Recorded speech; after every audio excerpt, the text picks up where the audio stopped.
ကျေးဇူးခွာအားလုံးပဲမင်္ဂလာပါဒီနေ့ဆိုရင်ကျွန်တော်တို့ကွန်ပျူတာအားတွေ့တဲ့ခါမှာတခါတလေကျရင်အတန်မီလာလို့ဒါ crackling ဖြစ်တာတော့เนาะအဲ့လိုအတန်မီတဲ့အခါမှာကျွန်တော်တို့ဘယ်လိုဖြတ်ရမလဲတခါကျရင်အဲ့လိုကျွန်တော်လည်းအဲ့လိုဖြစ်ခဲ့တော့ကျွန်တော်တော်တော်လေးလေသွားတယ်တော်လည်းဒိတ်လေသွားပါတော့အဲ့ကကြတော့စိတ်ထဲမှာတိကျအောင်ဖြစ်ရတယ်ပေါ့နော်အဲ့ကကြတော့ကျွန်တော်တို့ကွန်ပျူတာအားတွေ့တဲ့ခါမှာတီးဆိုပြီးတော့အတန်မီတဲ့ဟာကိုဘယ်လိုဖြတ်ရမလဲဆိုတာဒီဗီဒီယိုလေးကနေပြီးတော့ကျွန်တော်ပြပြတော့မှာဖြစ်ပါတယ်ဟုတ်ပြီစပြီးတော့ကျွန်တော်တို့ base setting နဲ့ဘယ်လိုချိန်ရမလဲဆိုတာစပြီးတော့တွားကြအောင်အဲ့တော့တခြားထူးထူးထွေထွေတော့မရှိပါဘူးတခြားခေတွားရတာတော့မရှိပါဘူးကျွန်တော်တို့ဒီ test bar ရဲ့ဒီအောက်မှာ speaker ပုံစံမျိုးရှိတယ်အဲ့ဒီနေရာကိုကျွန်တော်တို့ right click နှိပ်ပြီးတော့ဒီမှာ open volume mixer ဆိုတဲ့နေရာကိုနှိပ်ပေးရမှာပဲခင်ဗျပြီးတော့အဲ့ဒီမှာကျွန်တော်တို့ထပ်ပြီးတော့ဘယ်ကိုတွားရမလဲဆိုတော့ဒီမှာဒီကောင်ကိုငွေချင်းတို့ကွန်ပျူတာထိန်းမှာဆိုရင်အခုလိုအဲ့လိုမျိုးတင်ထားတာရှိပူတာဖြစ်ရင်လည်းဖြစ်မယ်ပေါ့နော်ဒါမှမဟုတ်ဒီအဆုံးလေးတင်ထားတာလေဒါဖြစ်ဖြစ်မယ်ဒီနားနာလေးဖြစ်ကောင်းဖြစ်နိုင်တယ်ပေါ့နော်အဲကြောင့်မို့ဒီဟာကိုအဆုံးထိတာဒီလိုဆွဲပြလိုက်အဲ့လိုမျိုးဆိုရင်ကျွန်တော်တို့ကျိုးတွေပါတတ်တာတို့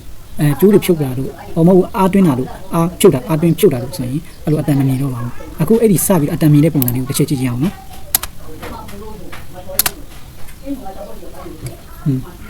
အဲ့မှတွေ့မယ်အားတွင်းမယ်အခုအဲ့လိုအတန်မြင်တာဖြစ်တယ်အားပြန်ဖြုတ်မယ်ကျိုးပြန်ဖြုတ်မယ်ကျိုးပြန်ဖြုတ်မယ်ဆိုရင်အတန်မြင်မှာဖြစ်ပါတယ်အဲ့လိုနည်းဖြစ်ရင်အခုလိုနည်းနဲ့ဒါဖြည့်ရှင်းလို့ရတယ်ဆိုတာပြပြချင်တာဖြစ်ပါတယ်အားလုံးကိုကျေးဇူးတင်ပါတယ်